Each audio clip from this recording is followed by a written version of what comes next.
In Lesson 18, we learned about the process of substitution, which is the replacement of a carbon leaving group bond for a carbon nucleophile bond.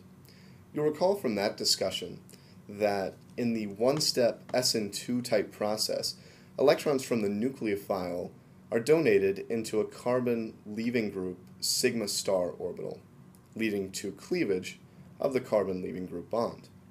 In an analogous process called elimination, the nucleophile instead goes for a carbon hydrogen sigma star orbital, donating its electrons in and leading to cleavage of that bond and the formation of a new double bond with leaving of an adjacent leaving group. And that leads to structures such as these shown on the right containing double bonds, and hopefully by now you're familiar with this functional group as the alkene functional group. In this first webcast of the series, I wanted to talk a little bit about double bonds and how you can use the structural properties of double bonds to predict the course of elimination reactions. The relative stability of carbon-carbon double bonds is governed quite simply by their substitution patterns, and so the pattern that's been noted over the years is that more substituted double bonds tend to be more stable. So you'll notice that here on the far right, the tetrasubstituted alkene is indeed the most stable of the four and has the smallest heat of hydrogenation.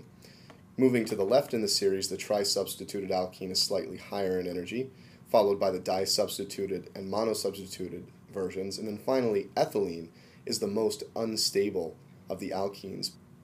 Chemists were able to determine experimentally that more substituted double bonds are more stable by looking at the heat of hydrogenation of a series of compounds containing double bonds. Hydrogenation is a process that exchanges a carbon-carbon double bond for two carbon-hydrogen single bonds, and so because we're exchanging a pi bond for two sigma bonds, this is a very exothermic, very favorable process. And for more unstable alkenes, such as cis-2-butene, shown here, the energy given off in the transformation of that molecule from butene to butane will be much greater than the energy given off by the more stable trans isomer, which goes to butane with a lower energy or heat of hydrogenation.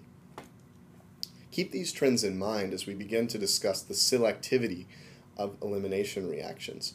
You'll note that in a variety of examples, the more substituted double bond is the one that's formed, because this is the product that is both kinetically and thermodynamically favored.